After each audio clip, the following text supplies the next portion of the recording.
नमस्कार, बहुत बहुत स्वागत है न्यूज 21 में आप सबका। आपके साथ मैं हूं रितिका पांडे। हमारा स्पेशल बुलेटिन अपना बिहार देख रहे हैं और अरवल से खबर आ रही है जी। आपको बता दें, कुर्था थाना के नए थानाध्यक्ष के रूप में समीर कुमार ने सोमवार को पदभार ग्रहण कर लिया है। पदभार संभालते ही उन्होंने सबसे पहले थाना परिसर का निरीक्षण किया और पुलिस कर्मियों के साथ एक बैठक कर कानून व्यवस्था बनाए रखने के लिए जरूरी दिशा निर्देश भी दिए हैं।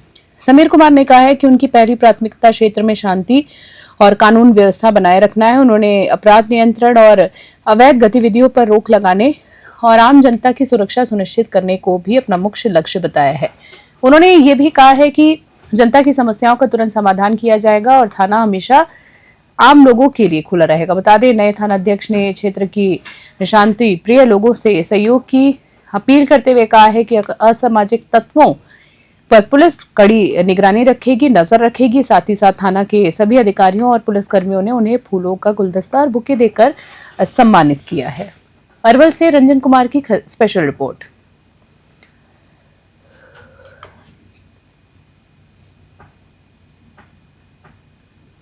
सीतामढ़ी से खबर देख रहे हैं। जिले के स्वास्थ्य व्यवस्था पर एक बार फिर से कह सकते हैं गंभीर सवाल खड़े हो गए। ऐसा लगता है कि व्यवस्था सुधारने की जिम्मेदारी सिर्फ जिला पदाधिकारी की है, जबकि बाकी अधिकारी कथित तौर पर कमीशन के चक्कर में लगे हुए हैं। बता दें, जिलाधिकारी के बार बार निर्देश के बावजूद बिना किसी शिकायत के सिस्टम की नींद नहीं टूटती है। ताजा मामला आ गया है जी। आपको बता दें, रिंग बांध स्थित डॉक्टर मेहर राज के क्लिनिक का यहाँ सुरसन थाना क्षेत्र के बनौली गांव में एक मरीज की इलाज के दौरान मौत हो गई। आरोप है कि मरीज के परिजनों के पास अस्पताल के अंदर की मेडिकल दुकान में दवा के लिए 36 रुपए नहीं थे, जिसके कारण उन्हें दवा नहीं मिली और दवा के अभाव में मरीज की जान चली गई है। ये घटना दिखाती है कि निजी क्लिनिक बिना पैसे जमा कराए इलाज शुरू करने को बिल्कुल तैयार नहीं है, जिसकी वजह से आए दिन मरीजों की मृत्यु होती रहती है। बता दें आपको, हालांकि इस मामले में कथित तौर पर डॉक्टर के दलालों ने परिजनों को मैनेज करके मामले को रफा दफा कर दिया। सीतामढ़ी से अविनाश कुमार की खास रिपोर्ट। भागलपुर से खबर देख रहे हैं। हाल में ही लंदन में आयोजित 14वीं वर्ल्ड लीडर समिट 2025 से लौटे शिशु रोग विशेषज्ञ डॉक्टर अजय कुमार सिंह का भागलपुर रेलवे स्टेशन पर जोरदार स्वागत किया गया है। उनकी इस अंतर्राष्ट्रीय उपलब्धि पर गर्व महसूस करते हुए जीवन जागृति सोसाइटी के सदस्यों और उनके समर्थकों ने फूल मालाओं के साथ उनका अभिनंदन किया है। इस बीच आप देख सकते हैं, जहां डॉक्टर सिंह को लंदन में बेस्ट कम्युनिटी इम्पैक्ट अवार्ड से सम्मानित किया गया है। ये पुरस्कार उन्हें ऑक्सफोर्ड लंदन के मेयर लुइयर ऑटन ने समाज सेवा और सामुदायिक विकास के क्षेत्र में उनके उल्लेखनीय योगदान के लिए दिया है। अब भागलपुर लौटने पर जगह जगह स्वागत समारोह आयोजित हुए हैं, जहां ढोल नगाड़ों और फूल मालाओं के साथ उनका सम्मान किया गया। इस दौरान डॉक्टर सिंह ने कहा है कि ये सम्मान सिर्फ उनका नहीं बल्कि पूरे भागलपुर और बिहार का है। उन्होंने इस उपलब्धि का श्रेय जो है अपनी टीम और समाज में सहयोग करने वाले सभी लोगों को दिया है। जीवन जागृति सोसाइटी के डॉक्टर रणेंद्र कुमार ने डॉक्टर सिंह की इस सफलता को युवाओं के लिए प्रेरणादायक बताया है। भागलपुर से राहिल सिद्दीकी की खास रिपोर्ट।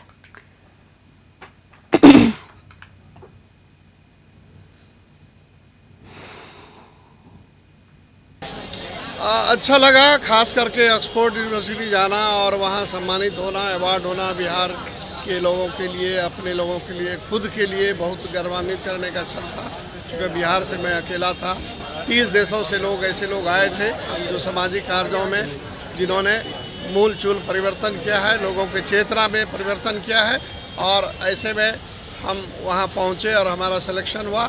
और इसके लिए सबसे पहले मैं जीवन जागृति सोसाइटी के तमाम सदस्यों का बहुत आभार व्यक्त करता हूं और अंग क्षेत्र की सारी जनता जो हमारा मनोबल हमेशा सामाजिक कार्यों में बढ़ाते हैं। मैं अपने सारे चिकित्सक बंधुओं का भी धन्यवाद करता हूं जो हमें उत्साहित करते हैं और हमें तवज्जो देते हैं। इससे हमारा मनोबल बढ़ता है और मैं लगातार चिकित्सा के अलावे सामाजिक कार्यों के लिए मैं सतत प्रयास रहता हूँ। खबर देख रहे हैं भागलपुर से। जी हां, आपको बता दें, जहां भागलपुर के पीरपैती प्रखंड में छठे 6th वित्त आयोग की राशि में हुए बड़े गबन का पर्दाफाश हुआ है। डीएसपी 2 डॉक्टर अर्जुन कुमार गुप्ता ने प्रेस कॉन्फ्रेंस में बताया है कि हरणकोल पंचायत के वर्तमान मुखिया दीपक कुमार सिंह और पंचायत सचिव खगेंद्र पासवान को इस मामले में गिरफ्तार किया गया है। डीएसपी गुप्ता ने स्पष्ट किया है कि सरकारी योजनाओं के फंड का गबन करने वालों को बख्शा नहीं जाएगा। उन्होंने कहा कि प्रशासन की प्राथमिकता ग्रामीण विकास और पंचायत से जुड़े फंडों में पारदर्शिता बनाए रखना है ताकि उनका जो लाभ है सीधे जनता तक पहुंचे। इस गिरफ्तारी की खबर से पूरे प्रखंड में हड़कंप मच गया है। वहीं ग्रामीणों ने प्रशासन के इस कदम को स्वागत किया और इसे भ्रष्टाचार पर लगाम लगाने की दिशा में एक बड़ा कदम बताया है। भागलपुर से राहिल सिद्दीकी की रिपोर्ट। यह मामला 2023 का है। वर्तमान बीपीआरओ दीपशिखा कुमारी द्वारा 2023 में एक मामला हाईलाइट हुआ था और उन्होंने एक एफआईआर दर्ज कराया था कि सष्टम योजना के तहत लगभग 95,06,200 रुपये का गबन का मामला प्रकाश में आया था। इसमें हुआ था कि उस समय के खगेंद्र पासवान नामक एक ग्राम सचिव थे जिनके देखरेख में 4 पंचायत आया था, जिसमें परशुरामपुर, रोशनपुर, हरिनपुर और बाबूपुर पंचायत था। यहाँ के पंचायत के जो मुखिया प्रतिनिधि थे उनको कई सड़क और अन्य योजनाएं दी गई बनाने के लिए।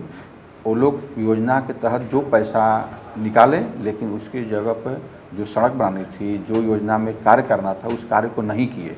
यह मामला बेतिया से खबर है। बिहार का एक प्रसिद्ध इस्लामिक केंद्र मझौलिया प्रखंड के सरी सभा बाजार में स्थित सिमरा मदरसा अपनी बदहाली पर आंसू आ रहा है। जी आपको बता दें, इस मदरसे का बच्चों का हिस्सा तो समान स्थिति में है, लेकिन इसी परिसर में लड़कियों के लिए बन रहा दारुल बनात यानी छात्रावास जो है खंडर में तब्दील हो रहा है।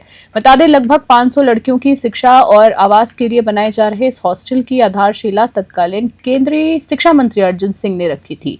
उस समय केंद्र सरकार ने 70 लाख के अनुदान की घोषणा की थी, लेकिन अब तक सिर्फ 35 लाख ही जारी हुए हैं। बता दें आपको कि नतीजन की अगर हम बात करें, इमारत की जो नींव है, दीवारें जो है वो खड़ी हो गई है, पर छत की ढलाई और बाकी का काम अधूरा रह गया है।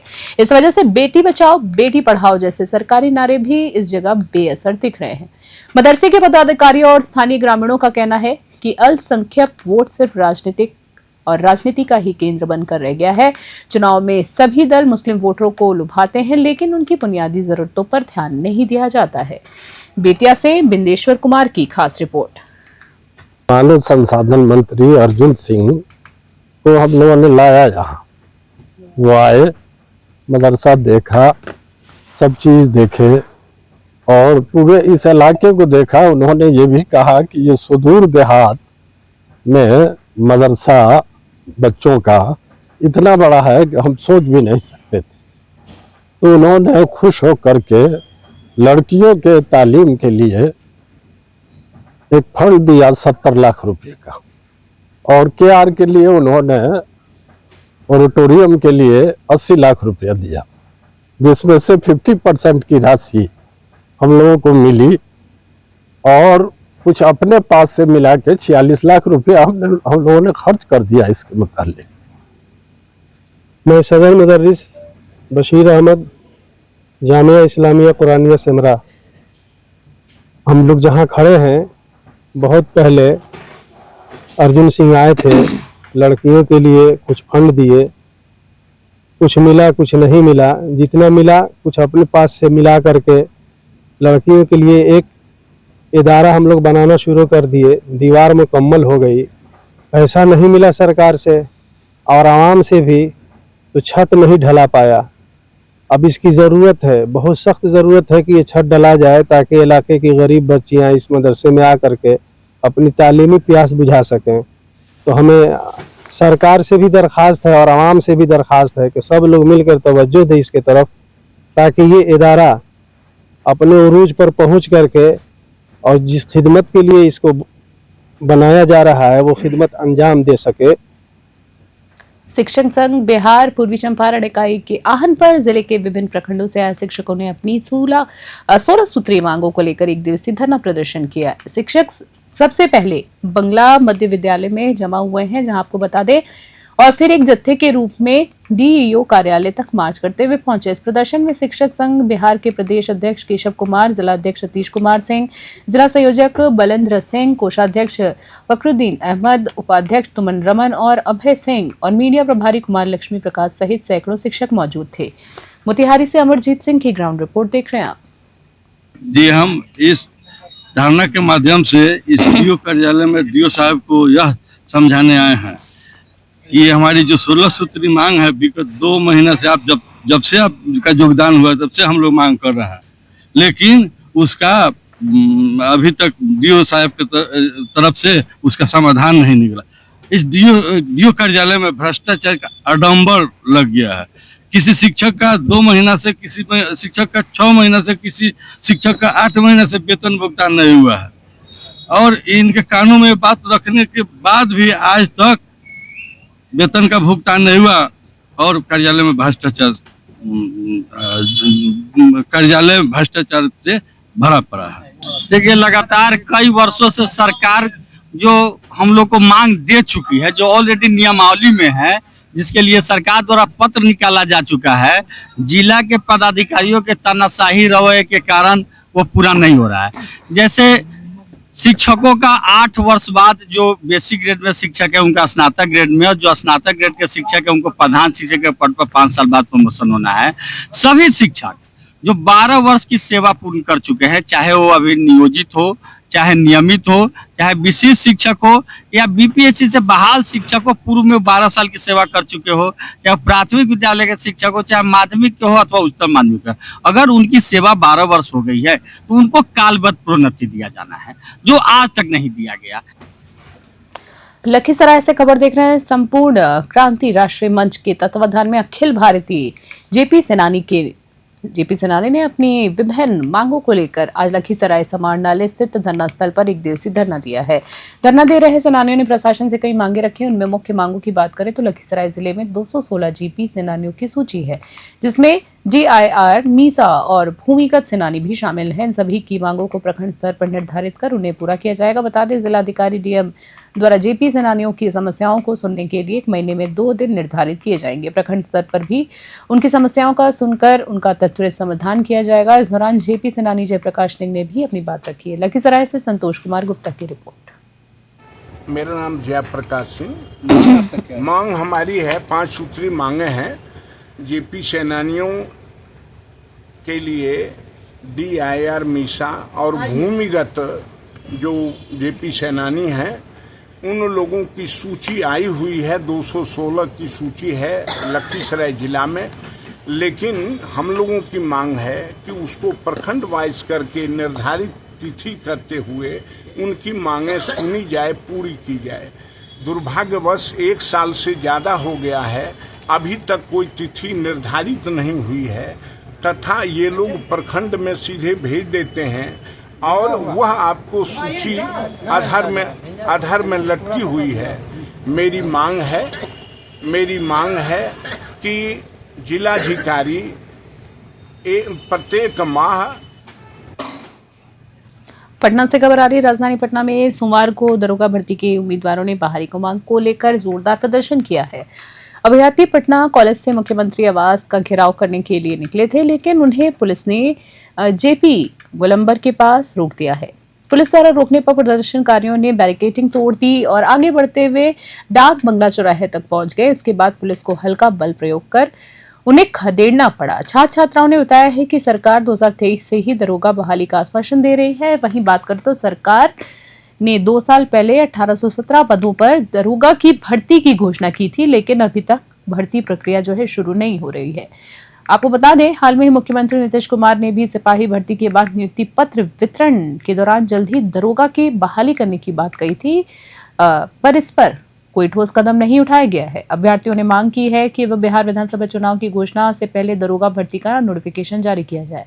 पटना से अविनाश कुमार सिंह की खास रिपोर्ट। लखीसराय से खबर लोहिया स्वच्छ बिहार अभियान के तहत 17 सितंबर से 2 अक्टूबर तक मनाए जाने वाले स्वच्छता ही सेवा पखवाड़े की तैयारियों को लेकर आज लखीसराय समाहरणालय के मंत्रणा कक्ष में एक जिला स्तरीय बैठक हुई है। ये बैठक जो है जिलाधिकारी मिथिलेश मिश्र की अध्यक्षता में आयोजित की गई है। बैठक में स्वास्थ्य विभाग, ICDS विभाग, शिक्षा विभाग, नगर विकास विभाग, जीविका, PHED और ग्रामीण विकास विभाग के अधिकारी मौजूद रहे हैं। डीएम मिथिलेश मिश्र ने विभिन्न स्थानों पर स्वच्छता अभियान चलाने के निर्देश दिए। उन्होंने कहा है कि 17 सितंबर से शुरू होने वाले स्वच्छता पखवाड़े को सफल बनाने के लिए राज्य सरकार द्वारा निर्देशित सभी कार्यक्रमों को प्रभावी ढंग से लागू किया जाएगा। लखीसराय से संतोष कुमार गुप्ता की रिपोर्ट। देखिए, इस बार का जो 17 तारीख से लेकर और विशेष रूप से 2 अक्टूबर तक स्वच्छता पखवाड़ा मनाया जाता है, जिसके अंतर्गत स्वच्छता ही सेवा थीम पर कई कार्यक्रम आयोजित किए जाते हैं। इस साल कई विभाग का अंतर विभागीय समन्वय के साथ इस कार्यक्रम को मनाया जाएगा, जिसके लिए हम लोगों ने जिला में भी एक समन्वय की बैठक की है। इसके अंतर्गत स्वास्थ्य विभाग, ICDS विभाग, शिक्षा विभाग, नगर विकास विभाग, जीविका, ग्रामीण विकास विभाग और PSD डिपार्टमेंट, कई लोगों के साथ मिलकर हम लोगों ने एक रणनीति बनाई है कि जो पब्लिक तक सेवाएं हम पहुंचाते हैं, उन सेवाओं को 17 तारीख से लेकर 2 तारीख के बीच में प्रभावकारी तरीके से कैसे पहुंचाया जाए और जो उपलब्धियां हैं उसको लोगों के बीच में कैसे रखा जाए। देखिए, इस बार का जो 17 तारीख से लेकर भागलपुर से खबर है। भागलपुर के खरीक थाना क्षेत्र के अकठेला निवासी अशोक चौधरी और उनकी पत्नी ने अपने छोटे बेटे चंदन चौधरी और बहू लक्ष्मी देवी पर मारपीट का आरोप लगाते हुए राष्ट्रीय मानवाधिकार और RTI जागरूकता संगठन भारत के भागलपुर मुख्यालय में शिकायत दर्ज कराई है। बता दें आपको, अशोक चौधरी और उनकी पत्नी ने आरोप लगाया है कि बेटे और बहू ने उनके साथ मारपीट की है, जिससे उनका हाथ टूट गया है। इस मामले को संज्ञान में लेते हुए संगठन के मीडिया प्रभारी प्रकोष्ठ के प्रदेश अध्यक्ष विभूति सिंह ने तुरंत आरोपी बेटे चंदन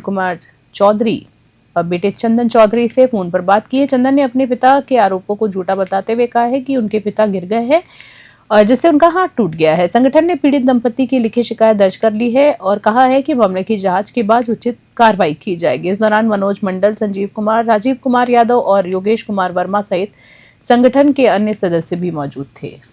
भागलपुर से राहिल सिद्दीकी की रिपोर्ट।